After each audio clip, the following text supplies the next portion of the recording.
Hello friends, तमारुं स्वागत है मारा किचन में। तो फ्रेंड्स, आज आपणे गोळ केरीनुं अथाणुं करीशुं। जे मारी मम्मी बनावे छे ए रीते आपणे अलग ज रीते गोळ केरीनुं अथाणुं बनावीशुं। तो एना माटे मैं अहींया गुंदा लीधेला छे, एने धोई अने बराबर साफ करी लीधेला छे अने हवे आपणे आ गुंदाने ठळिया काढ्या वगर ज बाफी लेवाना छे। तो मैं अहींया पाणी गरम करवा राखेलुं हतुं, एमां आपणे 5 થી 7 मिनिट माटे बाफी लेशुं। जुओ गुंदानो कलर एटलो चेन्ज थई जाय त्यां सुधी आपणे एने बाफवाना छे। जुओ छे ने।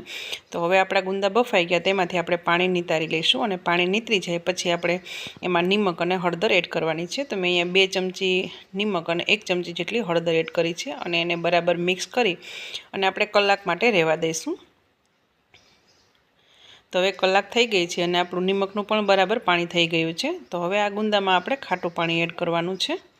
तो मैं आपणे जे केरीनुं पाणी वध्युं होय ने, अथाणुं तमे बनावता केरीनुं पाणी वध्युं होय ए पाणी आपणे एमां एड करी देवानुं छे अने एने आपणे कलाक माटे एने पलाળી રાખવાના છે અને પછી આપણે એને સુકાવી દઈશું અને જ્યારે સુકાય ત્યારે આપણે એમાંથી ઠળિયા કાઢી નાખવાના છે।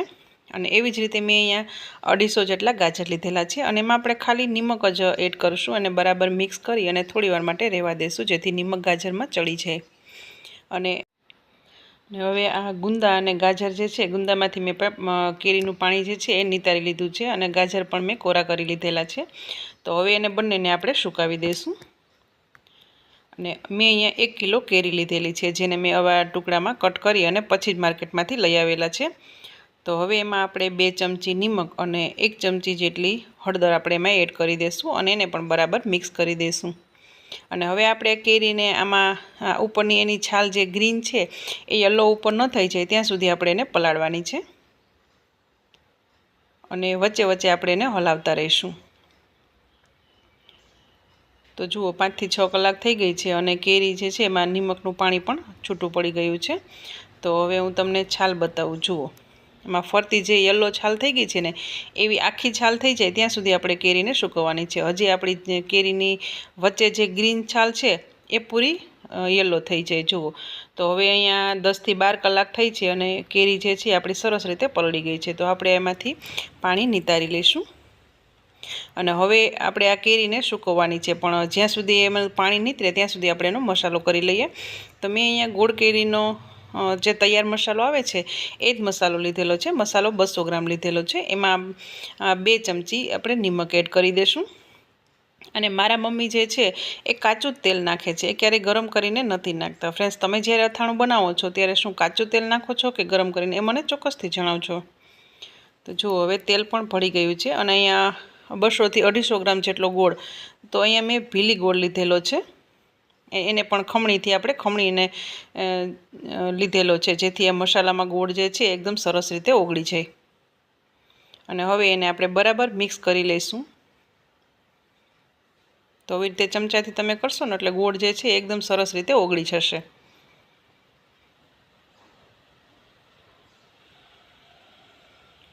फ्रेंड्स, मारा मम्मी આવી રીતે અથાણું કરાવે છે, તમે કેવી રીતે અથાણું કરો છો એ પણ મને ચોક્કસથી જણાવજો। શું તમે પણ આ જ રીતે અથાણું બનાવો છો? તો જુઓ ગોળ આપણો જે છે એ બરાબર ઓગળી ગયો છે અને હવે આ જ્યાં સુધી કેરી સુકાય ત્યાં સુધી આપણે એને ઢાંકી અને રાખવાનું છે જેથી આ મસાલો અને ગોળ બરાબર સરસ રીતે ચડી જાય। તો હવે એમાં થોડું તેલ મિક્સ કરી દીધું છે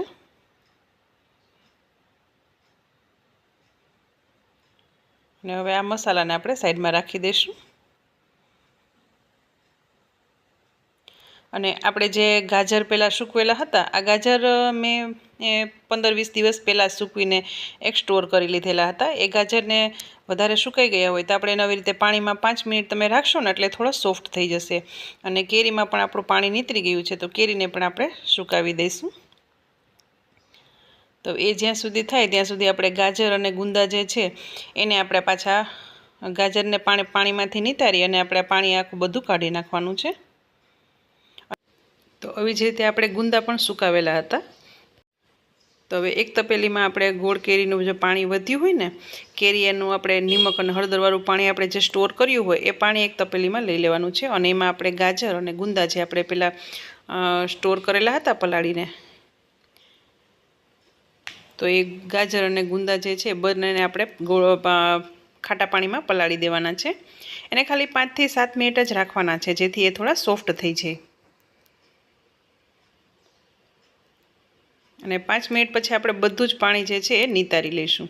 જુઓ આ થોડા સોફ્ટ થઈ ગયા છે, તો હવે એનું આ બધું જ પાણી આપણે આવી રીતે દબાવીને નિતારી લઈશું। તમે 10 થી 15 મિનિટ આવી રીતે ચારણામાં રાખશો એટલે બધું જ પાણી નીતરી જશે।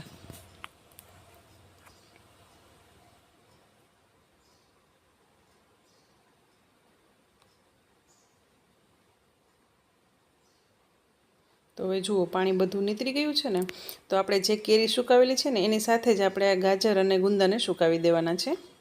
અને હવે આપણે ગાજર અને કેરી જે છે એને દબાવતા પાણી ન રહે એટલું આપણે એને સૂકવવાનું છે। તો આપણે 1 દિવસ માટે એને સૂકવી દઈશું। હવે આપણા ગુંદા, કેરી, ગાજર એ પણ આપણે સૂકવા મૂકી દીધા છે અને આપણે સાઈડમાં મસાલો પણ બનાવી અને રાખી દીધેલો છે। તો હવે જુઓ આપણા કેરી, ગુંદા અને ગાજર પણ સરસ રીતે સુકાઈ ગયા છે અને આપણો મસાલો પણ તૈયાર થઈ ગયો છે। તો હવે આ બધું જ આપણે મસાલામાં એડ કરી દઈશું। ફ્રેન્ડ્સ એક વખત આ રીતે ચોક્કસથી અથાણું બનાવી જોજો, ખૂબ જ ટેસ્ટી બને છે। મારા મમ્મી વર્ષોથી આ જ રીતે બનાવે છે અને ખૂબ જ ટેસ્ટી બને છે। અને હવે એવી જ રીતે મેં અહીંયા ગાજરનું ખમણ પણ બનાવીને રાખેલું હતું, એ પણ આપણે એમાં એડ કરી દઈશું। ફ્રેન્ડ્સ આવી જ રીતે મેં ખાટા કેરી અને ભરેલા ગુંદાનું અથાણું પણ બનાવેલું છે। જો તમે અત્યાર સુધી ન જોયું હોય તો એ ચોક્કસથી જોજો, હું લિંક ડિસ્ક્રિપ્શનમાં આપી દઈશ। અને હવે આ બધું જ આપણે બરાબર મિક્સ કરી દઈશું અને ઉપરથી આપણે તેલ પણ એડ કરી દઈશું। ફ્રેન્ડ્સ તમને આ રેસીપી કેવી લાગી એ મને ચોક્કસથી જણાવજો।